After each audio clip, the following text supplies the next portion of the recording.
Chicken and Pickle. This is the Jeff Traylor Radio Show. The Jeff Traylor Radio Show, presented by UT Health San Antonio, the official healthcare partner of UTSA Athletics. By Chicken and Pickle. Good food, good friends, great fun. Also brought to you by Bud Light. Easy to drink, easy to enjoy. Enjoy responsibly.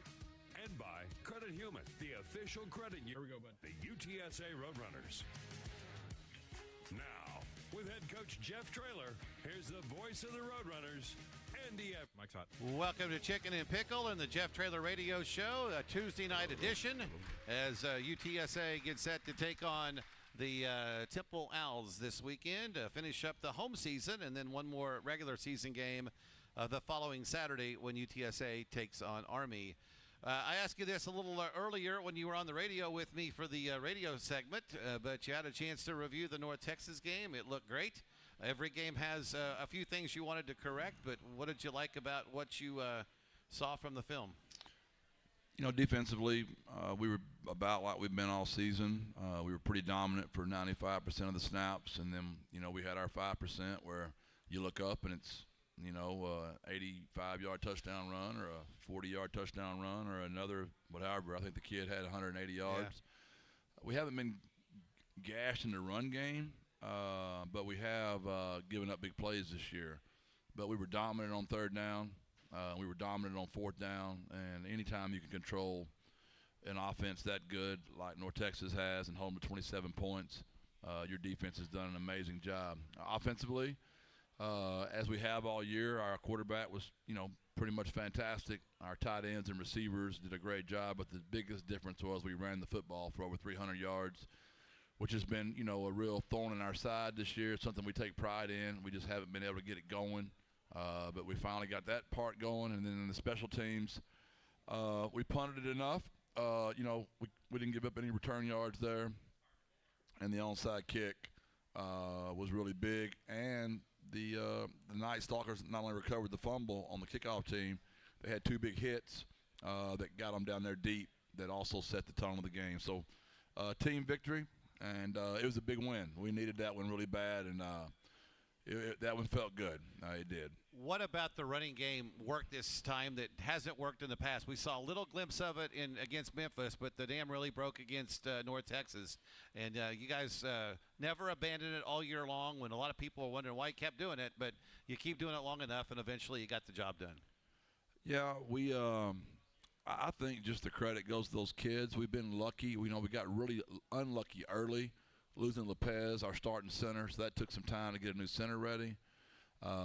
Then, you know, you lost Venley, who's an all-conference football player. Then you lost Mackay. So that shook us at our core, honestly. And but the five we've had out there, we've had for a while. Mm-hmm. And they've just learned to work together a lot better. And the running backs understand it a lot better with that particular group of five. Now, we did lose Kamar and Jay in the game, so we had to finish the game with two different tackles. But Buffalo and Meach both played well. And Owen helped us with his legs. I mean, Owen rushed for 100 yards just on his ability to – people are dropping so much on us right now. You're seeing a lot of guys just rush 3 and 4 and drop 7 and drop 8, and they're just getting deep because we're doing such a great job. Owen's as good as anybody in the country at throwing the ball down the field. And Owen scrambling helped us in that aspect as well. And we saw in the past Frank take off and run sometimes quicker than Owen does. He's judiciously showing out when he wants to run the football, but he had 2 or 3 really good runs against North Texas that they paid for dropping all those backs. Yeah, Owen would rather stay in there and get hit right in the mouth and throw it to his buddy Patrick or throw it to David or all those young receivers and tight ends we have. He can run, but he doesn't like to run. He'd rather hang in there and throw the ball from the pocket, where that was different for Frank. Frank would get out of there, and he liked to show his legs. Owen is not as fond of his runs. Like, he doesn't even like me showing them to the team. He doesn't think he runs very well, so he's kind of embarrassed by it. But I'm like, Owen, you're a much better runner than you think you are. Well, we were talking on the broadcast the other night because last year against North Texas, Frank had a run right before the half, And I think all that catapult data that you have showed him running about 22 miles an hour. We were wondering what kind of speed Owen has. Yeah, Owen's a 20-mile-an-hour guy. He hadn't hit 21 yet that I know of. Patrick Overmeyer is here tonight. Him and Owen are very close. He might know. I don't think he's hit 21. I know he's hit 20. Yeah. But he's one of the hardest working guys on the team. On that data, I don't know how many practices we've had this year, but I know Owen's been one of the hardest workers, in 51 practices. So I don't know the exact number, but I don't know that we've had too many more than 51 practices. We practice, 3 times a week as far as going full speed. Right. And we've had, 10 games, so there's 30 plus the fall camp. I imagine he's pretty much outworked everybody, every one of them. Absolutely. You've been telling us all year long how much this team misses David Amador, and we saw a glimpse of it against Memphis, and then the breakout game against North Texas. He really makes a big difference in that receiver core. Yeah, he's like a Swiss Army knife. He can do a little bit of everything. They did a great job at North Shore using him. John Kay, who was his head coach, who's now at Rice, did a great job with David. He was a receiver. He was a running back. He was a quarterback. So David's done a little bit of everything, and that's the same way we're going to use him and had planned on using him all year, but his hamstring injury went from a 1-week injury to an 8-week injury. Mm-hmm. The great news is he's going to get the red shirt, so we'll get him another year. So even though those first 8 games we really missed him, we're going to get to have him all next year and the next year and the next year, which is great because, Patrick's a freshman. There's a lot of really good freshmen in that class. So we're excited about having David all those years. Zay Frazier, 2 picks again, lockdown corner. It's fun to watch him play. He's really growing into a great defensive back. Yeah, I'm really excited for him. With the success Tariq's had in the league, and Zay is really coming on, I think if he'll close strong and have a really good pro day, I think he's going to have a chance to go to the league and have a really good career. And I'm really excited for him, how far he's come and how he's worked. And he'll be another road runner in the National Football League. I really feel strongly about that. You mentioned earlier in the year, I think it was after the East Carolina game when he got the picks. A year ago, he would have just let the guy catch it and tackled him. And now he's confident that he can get in front of the receiver or get a hand on it, deflect it. Every cornerback's going to have a play where you do everything perfectly. And like in the Rice game, they just make a better play. But he's really developed where he's really confident back there. Yeah, I agree. I think he's the only player in our history of our school that has 2 interceptions in 2 different games. Mm-hmm. And that's pretty cool. It's one of the great things about playing here. We've only been playing football for 14 seasons, yep. So it's a lot easier to break a record. We broke a school record for most offensive production Friday night, which is crazy with the success we've had on offense. But it's a test, and they're all young. That's the crazy thing about it.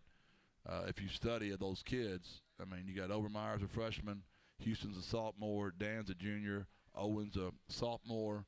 The receivers, Amador's a freshman. When McEwen comes back, he's a sophomore. Hardy's a freshman. All the lines coming back. You're just losing CJ at center, and we've got Lopez coming back for that spot. So we're really excited. We're not done with this season, but the good news is there's so many great young players. The future's really bright. And you can still get better in these last few games of the season too. There's still room for improvement. No, we're getting better. We're better every week, and that's a tribute to those kids, and just how they love to come to practice and how they love to play the game. We've had some tough losses now. Heartbreaking losses, and our kids have never changed. They come every day ready to go, and they're a joy to coach. I want to get to a bowl just because I like coaching them so much. I want to be around them another month. They're just that good of kids. And you get another month of practice too, because that gets you a head start on spring practice and into next summer. Yeah, it's just fun. Bowl season's fun. You're the only game on TV, and to make a bowl 5 straight years, that's pretty remarkable, man. If we could get that done, as disappointed as we are in the season, we think we're as good as anybody in the league. To get to a bowl for 5 straight years is pretty remarkable. And these seniors that we'll be celebrating Friday, think how much this changed since Jamal Ligging signed here 5 years ago, Danye Taylor 5 years ago. We're complaining because we only have one nutritionist.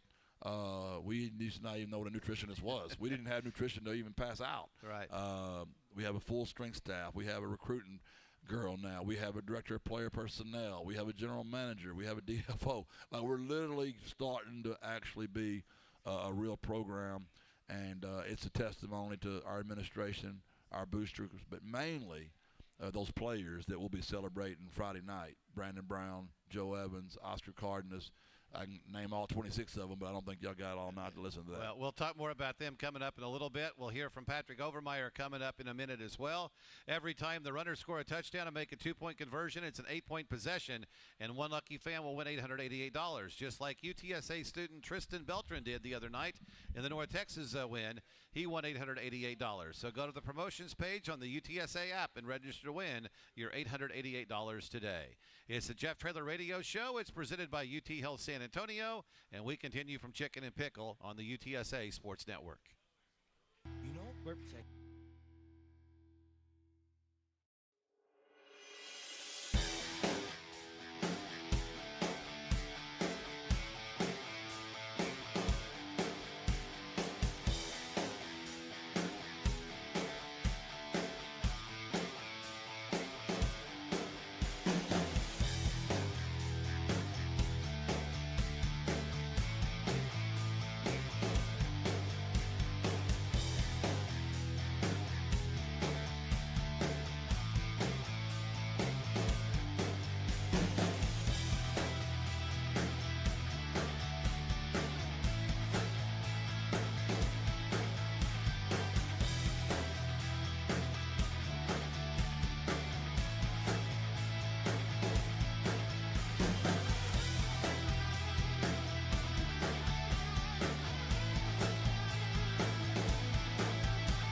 fans, you can win a brand new 2024 Nissan Frontier pickup truck in the Ancira Punt for a Pickup contest. Go to goutsa.com/promotions to register today. Then you could be one of 3 finalists on the field this Friday night to punt to win a brand new truck, courtesy of the Ancira family of dealerships and All-American Car Wash.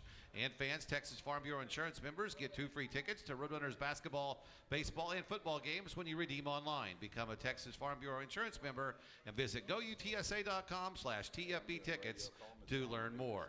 The Jeff Traylor Radio Show rolls on out here at Chicken and Pickle. We're going to visit with Patrick Overmeyer.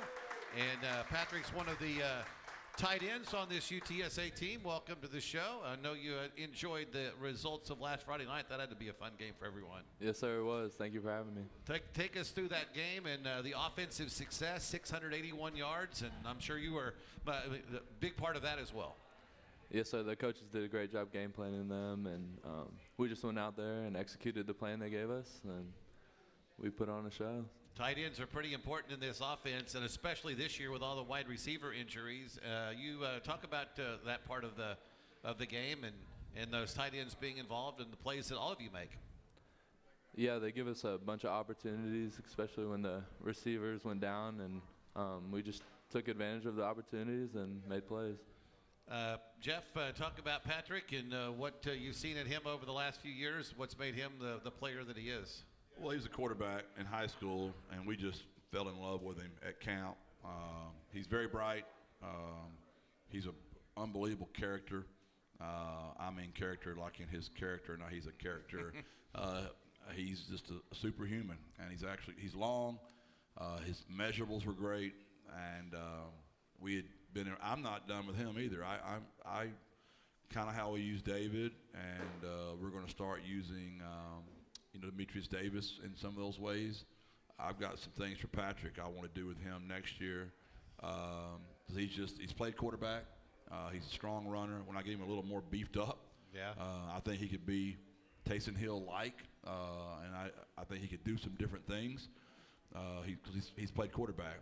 We just got to keep developing him and get him stronger and bigger. But his catch radius is huge. I think he's an NFL tight end. I really do. And that's what I'm going to work for him. That's awesome.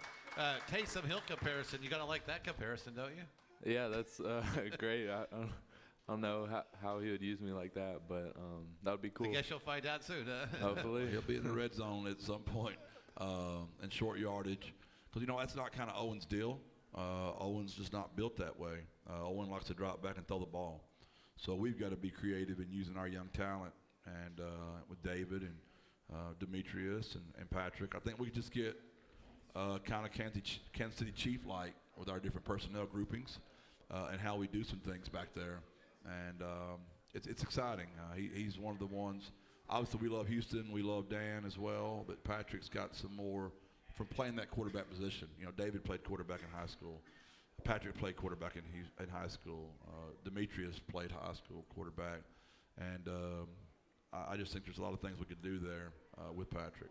Talk about playing quarterback and transitioning to be a tight end. What was that like, and how does that help you play tight end?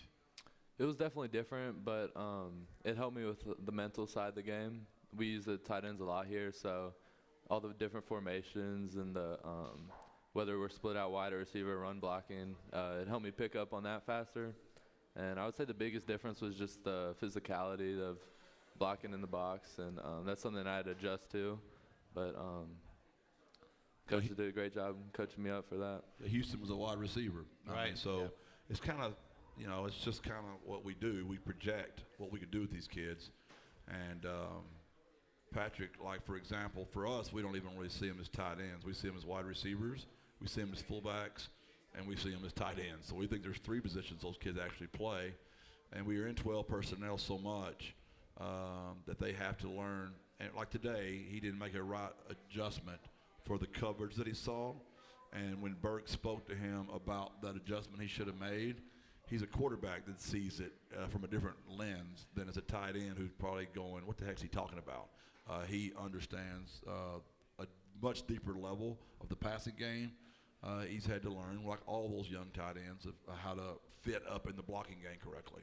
So what's harder, running the route trees or blocking for a back or running whatever you run from a blocking standpoint? I would say for sure blocking. I actually had some wide receiver experience in high school too, so that's kind of natural to me also. But just knocking in the box was a big change for me. He won't tell you this. Now, his mama is super competitive too now. Yeah. He comes from a competitive family now. She's all about winning and being good. She got that look. When she looks at you, you know she's very intense. So who's more intense in your house? Who's the most intense person? He's got a very competitive family. Right. I would say either my mom or my oldest sister, Hannah. They're identical people. They're both so competitive. They're loud. They want to be the leaders of everything they do. So game night at your house, they want to win no matter what the game is. Oh, for sure. And if they're on the same team, they're butting heads the whole entire time. So, and Hannah and your other sister played collegiate volleyball, right? Yes, sir. Both my sisters played collegiate volleyball. One's still playing now at Colgate University, so they're in their conference tournament right now. Where the other one play? Tulsa. She graduated 2 years ago, and she's still living in Tulsa working her job. What made you come to UTSA? I love the coaches here, the program, how Coach Traylor has transformed this thing, and just the men they are. They're real when they're recruiting me and when I've been here, so it's just been a great place for me. What do you think of Temple coming up this weekend? They're a great team. They got a really good defense, especially at some of their ends. So we're busy on trying to slow them down and just get after them. Yeah, that's where you're going to be really surprised how good their personnel is on defense. I mean, I would compare them to our D-line. They're that good. I mean, 34 and 3 are really good ends. And our tackles and our ends are going to have and running backs are going to have their hands full trying to block those two rascals. When you were playing in Houston in high school, did the NFL ever enter in your mind? I know it's a dream for everyone, but everybody has a realistic moment. And to hear Jeff and your coaches say you could play tight end in the NFL in 3 or 4 years, does that become a goal to shoot? I mean, obviously a goal to shoot for, but did you ever think that was possible? Yeah, it's always been a dream for me, like you said. But just once, like, I grew and my measurables, like Coach said, I knew it was just up to me to get to that point. So I'm going to work as hard as I can to get to that, and because I know I have the measurables to do it. You know, my son coaches for the Saints, and Jordan talks about Patrick, Houston, and Dan like all the time. He's like, those three guys. They're on the watch. You've got some beast right there, and I really feel that way. You know, we've already got Leroy playing there. I think Oscar will go there and play there, and I think we've got 3 more going to come right out of here, and we really will become tight end you. I know people tease about it, but we really will become that. Well, and the tight end's important in your offense. There's a lot of teams that don't pay attention to it, but it's always been an important part of what we've done at UTSA. Well, Coach Lunny was our first offensive coordinator. He coached tight ends. I'm the head coach. I coach tight ends. My brother, who coaches the line, he coached tight ends. Coach Ritterman obviously coaches tight ends.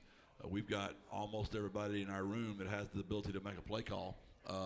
It's a tight end coach, so they get a lot of love. Patrick, talk about Oscar Cardenas, and obviously got hurt in the Tulsa game and is out for the year. How much are you and Dan and Houston kind of playing for him these last few games? Oh, no doubt. Oscar's great. He was a great mentor for me. I know Houston and Dan too. He kind of helped me. He would coach me after practice when I was making that adjustment from quarterback to tight end. But he's just a great guy. Always has a smile on his face and just does the right thing no matter what. Very well. Thanks for spending some time with us this evening. Best of luck the rest of the way. I'm sure we'll have you on next year at some point, and hope we're talking about you in the NFL someday as well. Yes, sir. Thank you for having me. Great job, Patrick. That's Patrick Overmeyer, UTSA tight end. Only one player out here today, and that's our USAA hero. USAA honors the heroes who serve in our military, is the official military appreciation sponsor of UTSA, and we're getting to know them better during our USAA Heroes segment each and every week. And UT Health San Antonio is the official healthcare partner of UTSA Athletics. See how UT Health San Antonio's brightest minds are making lives better at WeMakeLivesBetter.org. More of the Jeff Traylor Radio Show coming up from Chicken and Pickle on the UTSA Sports Network.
prices to any store, they check and compare thousands of prices on the things you used to gear up for the game so you can fill up your cart without emptying your wallet.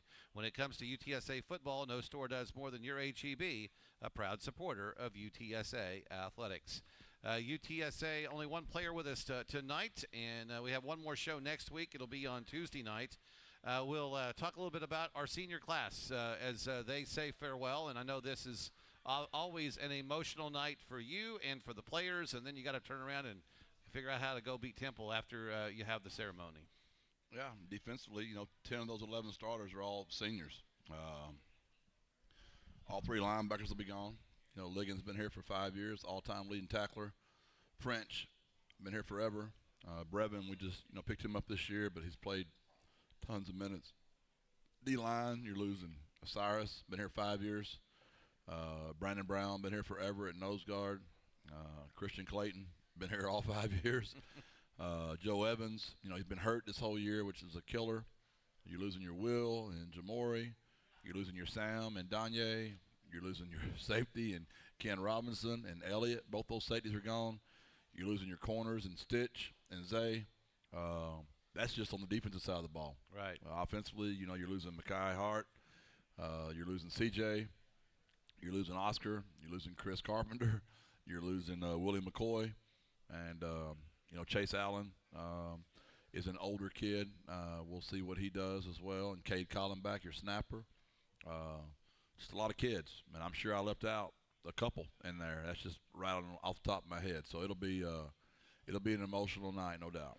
I had a chance to talk with Christian today at practice, and I've had interviews with him for a long time. And just here's another guy that just has always been a steady player for this team on defense. Even early in his career, he may have made some mistakes, but he was always there. He was always learning, really developing into a really good football player. Yeah, he doesn't say much. He just kind of blends in, but he's always out there doing his job. And I was really proud of him. We got him a job with Andrew Waterman working this summer. And Andrew, who has a lot of my guys hired, and he said his supervisors told him that when they asked around that they say Christian's one of the hardest workers on his entire staff. And that made me feel really good for Christian. And I've always thought he could almost be dominant, and he's really having a dominant year this year. When you have the discipline it takes to play football at a high level, that typically makes for good employees when they go out and work.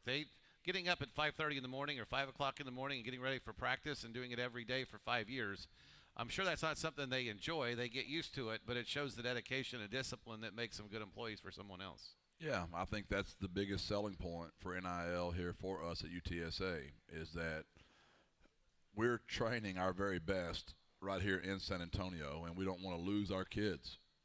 We want to keep them right here working in San Antonio so we can get them to graduate from here. Name, image, and likeness deals with businesses where they get to know those kids. It's basically a job interview, and if those kids do what they're supposed to do, we've proven we've got plenty of businesses in this town that'll hire our kids, and they'll stay right here. And guess what that does? It makes our community better. Mm-hmm. It makes our school better. It's a win-win for everybody.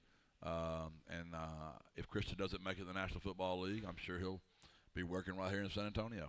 Let's switch gears to some of the things that happened in the North Texas game and special teams. You mentioned the onside kick. I know you work on that all the time in practice, but you pulled it off, and I think that's what's missing now from the NFL. I like the surprise onside kick. There's a momentum changer. Yeah, it's such a fun play. It really is, and Tate did a great job of kicking it, and then LBJ did a really good job of getting the ball back. But Tyon did a great job of going in there and causing the mess to get the ball loose. Mm-hmm. So it was a team play, and obviously that's a huge momentum shift when you can pull that play off. And Tate also had 4 field goals, which tied a record. I think Sean Iono's got 4, and he's now got 4 in a game. He seems to be pretty automatic, especially if you get him inside about 45 yards. Yeah, I feel good about him from 60 and in. I really do. I have no problem letting Tate swing it at 60. He actually made a 60-yarder. The guy called timeout, but It bounced off the other. That was pretty cool. We feel good about Tate.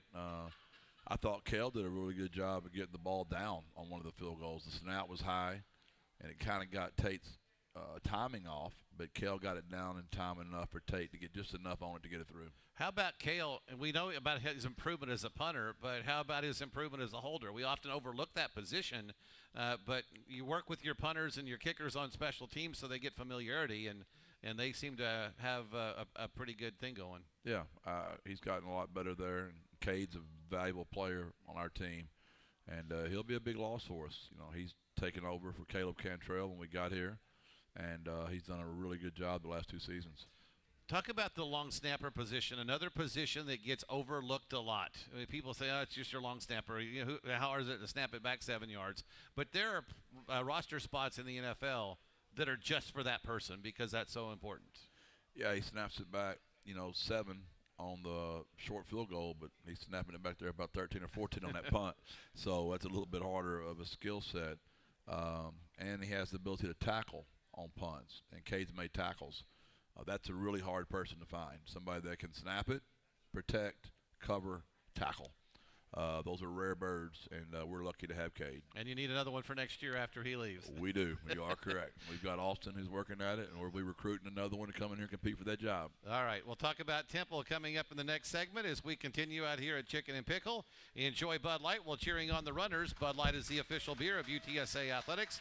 Birds up, buds up all season long. And we're at Chicken and Pickle where there's good food, good friends, great fun.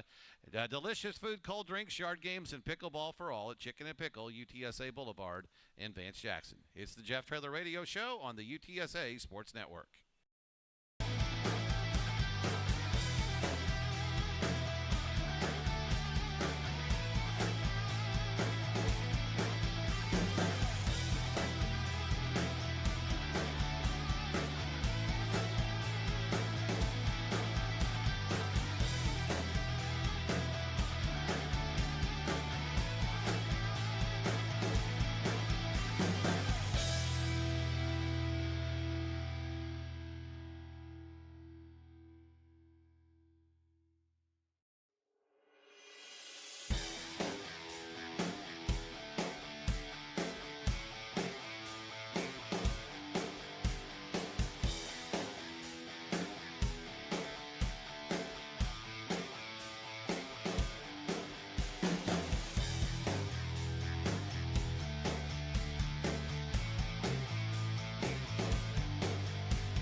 redeem online. Become a Texas Farm Bureau Insurance member and visit GoUTSA.com/TFB tickets to learn more. This season, Roadrunner touchdowns mean more than 6 points for every touchdown UTSA scores at home. The Texas Animal Defense League will receive $1,000 thanks to North Park Subaru. Last season, North Park Subaru donated $27,000 to the Texas Animal Defense League thanks to 27 UTSA touchdowns. It's North Park Subaru's TDs for charity. Let's talk about Temple, and they dismissed Stan Drayton earlier this week. I know you and him are good friends. Everett Withers is in as the coach. I'll give you an opportunity to talk about the job you thought Stan did there. Disappointing, I'm sure, for a lot of people that he was let go.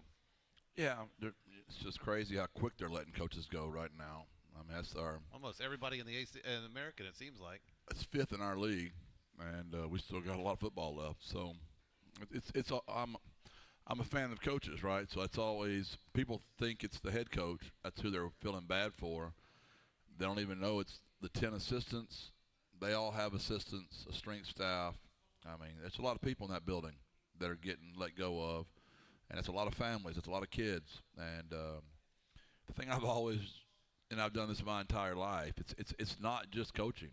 I mean, administration, boosters, they all share responsibility in all those things because you have to be aligned from the top down or it does not work. Right. If your administration's not on board, your boosters aren't on board, and you don't have the support, it doesn't matter how good of a coach you are. It's not going to happen. And I hope all those guys had that. I hope they all had presidents, ADs, boosters, administration all in alignment.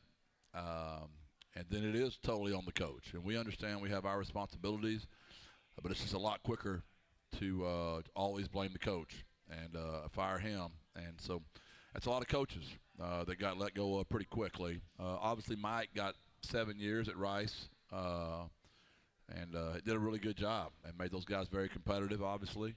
And it's scary when you see guys get let go of in 1 year and 10 games, 2 year and 10 games. A lot of these guys didn't even make it 3 years. And if you don't have good players, you're not going to win. And if you don't have the support from administration, you're not going to win. It's like in the NBA or the NFL. If you don't have good players, it's really hard to coach bad ones. Well, in the old days, it was, do you have facilities? Do you have a stadium? Do you have a locker room? Do you have a nice place for them to work out? How good's academics? How good's nutrition? And so we got all that. How nice are your uniforms? How good's the city you live in? How good's the university? That was recruiting, right? And now you throw in name, image, and likeness, and now you throw in revenue sharing, where the schools are going to take over in July of 25, and it's just another element to all of this that makes it where now the administration truly has to be on board, and they always have been, because if the coach can't get a facility built, the coach has a hard time getting all those other things done, and we understand fundraising is very much a part of our job. But you can't be, that can't be your main job, or you won't coach the football team very well. So, that's where my heart always goes. I've said it a million times. You don't win all those games at Gilmer, Texas, without Rick Albritton and that school board and that community making sure you get what you need to be successful. You don't win all the games that we've won here without having an administration and boosters that are all aligned correctly. And now that we're in the AAC, all that's up another notch. And It's been a great story. It's a 14-year miracle, honestly. But this next step, as you can tell by this league, they don't fool around. They fire a lot of people quickly. And it's really been an eye-opener for a lot of people to see that many coaches in our league already be fired. What do you expect from Everett Withers and the Temple team that comes in here Friday night? Everett's been around for a while. He was the head coach at Texas State. He's been coordinating that defense, and they've been really good on defense. He's recruited a really good defense. His personnel is fantastic. I'm sure those guys will rally for Everett. It was the bad week to fire the coach. You wish they'd done it one more week later. Yeah. You don't want to ever play a team that just got the staff fired. It just kind of sends a jolt through the building, and those players will get their best shot Friday night. What's their personnel like on defense? What do you have to – you mentioned their ends are pretty good. They're very athletic. 3 and 34 are difference makers. They're going to give us trouble. The corners are athletic. The linebackers are athletic. They're a good, really good defense. They went to overtime last week and won. I don't know. That'd be interesting to see how many coaches have won a game and got fired the next week. I mean, that was really strange. But yeah, they beat FAU last week and they fired Stan. And you know, my son Jordan worked with Stan at the University of Texas, and he just raves. And I know Stan's recruited players in my high school when I was a high school coach, and he's a man's man. He's an honorable man. I know he did a really good job coaching there. They didn't get the wins they wanted. And people can say whatever they want to. If you don't win, they're going to fire you. I mean, and despite all the other stuff, it comes down to that, right? It's just all lip service. This is a bottom line business, and he didn't win enough, so they fired him. And I feel terrible because he's a wonderful human that did those players right. I promise you. Evan Simon's their quarterback. What's he like, and what does their offense like to do? Yeah, they're very multiple. They do a lot of stuff. I mean. He's a way better athlete than you want him to be. He's a good football player, and who knows what they're going to do this week with a new head coach. And we'll just prepare and do the best we can. And whatever they decide to do this week, we'll adjust on the sideline and see how radically different that is than what they have been doing. Is it hard for a coach with 3 days of practice to change the? I mean, you are what you are at this stage of the season, or can they make a vast change quickly to take on UTSA Friday? Well, when you have a week, I mean, you can change some stuff up in a week. These are college football players, so they're the best of the best. So they've got a fantastic tailback in 31, and Five's a real receiver. He got targeted 19 times last week. You know, had 13 catches. So this kid's really special, and a lot of misdirection in their run game. A lot of quarterback read game, GT going one way, power read, fly sweeps. They got us on a trick play last year. Same offensive coordinator. They lit us up last year in Temple. Yeah. They embarrassed us, to be honest with you. And same coordinator. So, you know, he has our number, and he's already, you know, lit us up once. So we got to see if we can be better the second time around, and we'll see.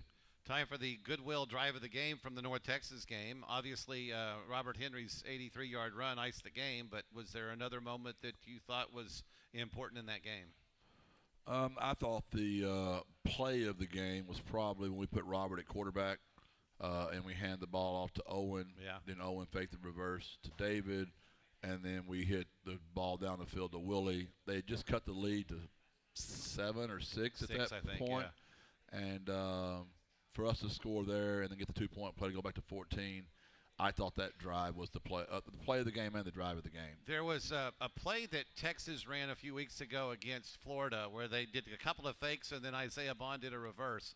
And I've seen the NFL now emulate it. I thought there was maybe a play that we did the other day that was similar. Anytime that you can give the other team something to think about and then do something else, that usually turns out to be pretty good. Yeah, we have a reverse in every plan. They don't always get called. It depends on how the game kind of goes, the flow of the game. I don't get a chance to watch much college football other than the Roadrunners, but I've got coaches that study other plays that they'll bring them to us if it's something that would fit in what we did that week. But anything Sark does is usually good. He's as good a play caller and a play designer as there is in the business. So do you watch an NFL game and go, I'm going to run that play? Does that ever happen? I don't have time to watch other football. I mean, y'all really don't understand what our lives are like. I mean, the game was over at midnight the other night, so you're in the office by 7. You had to have the video graded for your players to come in. Yeah. Well, it takes hours to grade the video, so then you're watching it with the players. That takes hours to watch it with them. Then you got to lift and get them ready. Then you got to have a team meeting. You got to go through all that stuff. And then you got to start working on the next opponent. You lost your fandom a long time ago, didn't you? Well, you got Temple coming up. So then you got to watch all the Temple breakdown, or you won't have a game plan. Well, all you rascals are watching college football and watching NFL football, sending me all these great plays. Yeah. And I'm like, when the heck would I have time to watch all that stuff? I totally get it. There's a lot of things I want to watch that I don't get to either. All right, one more segment. We'll wrap up the show next out here. The Goodwill Drive of the Game brought to you by Goodwill of San Antonio. They take your donations and turn them into careers, training, and education for those in need and fuel the San Antonio economy. Your donation can get you free tickets to UTSA games. Bring your gently used clothing and household items to Goodwill today. And save time after the game by ordering Taco Cabana online at tacocabana.com or on the MyTC loyalty app. Sign up for great rewards and exclusive offers only at Taco Cabana. It's the Jeff Traylor Radio Show on the UTSA Sports Network.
UTSA Athletics and our military appreciation partner, USAA, we'd like to take a moment to thank all service members, veterans, and their families listening today for your sacrifice and service.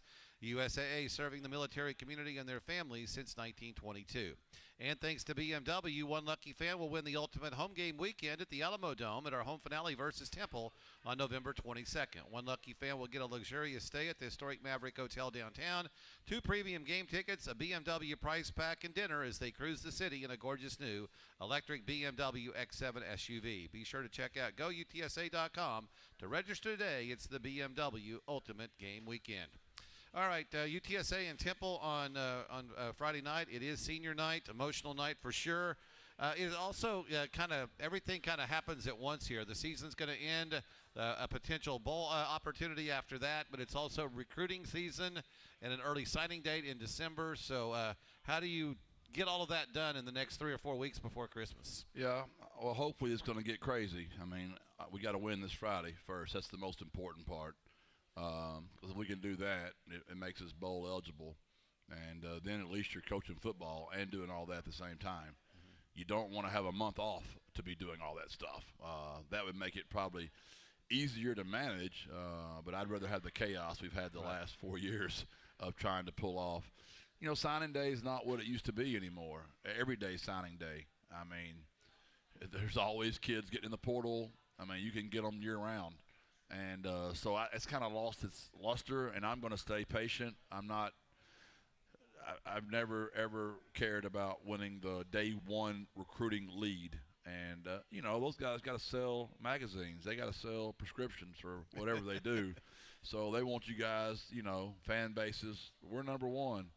I could take 30 commitments right now, and we could be number one in recruiting. And because we had so many commitments.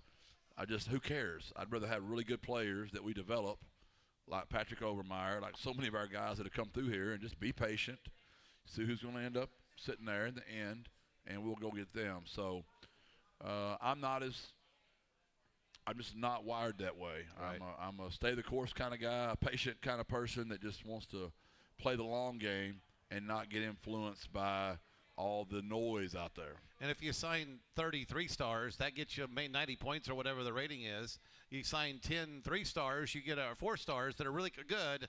You've got a better team and a better roster, but not necessarily going to win the recruiting battle. Well, that's where we have been, if you want to get into that stuff, we have the highest rated recruits each year. We just don't have many players leave. Now, obviously, this year we've got 26, so that's going to make our recruiting go up because we're going to have to sign so many kids. But even 26 is not a high number anymore. I mean, there's some schools that had 77 last year. There's some schools that had 75, 70, 48, 55, 60.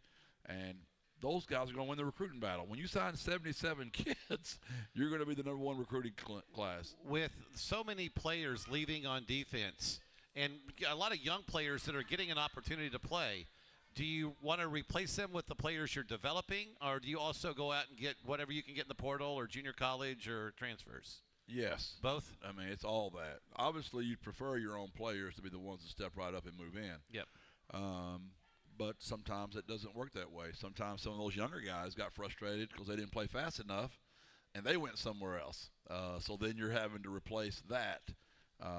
So obviously, when you lose 3 starting linebackers, do you have 3 guys on your roster that are ready to step in there and play immediately? That's decisions we have to make. And it's pretty much as simple as this. If you have a relationship with the player that's older at a junior college or at a 4-year school, and he's better than a guy on your roster, and you have a spot for him, you take him. Yeah. That's just the way the game works now because of this craziness we're in right now. Keys to beating Temple? You know, figuring out what they're going to do first. I mean, that's going to be first and foremost. Defensively, it's just us. Like, we've got to eliminate the big play. We've just got to stop it. We look so dominant. And then you look up and boom. Offensively, can we block their ends? And then our special teams got to stay solid. All right, Jeff, thanks so much. Have a great game on Friday night, and we'll look forward to that. Thanks, Andy. God bless. Birds up. All right, that's the Jeff Traylor Radio Show.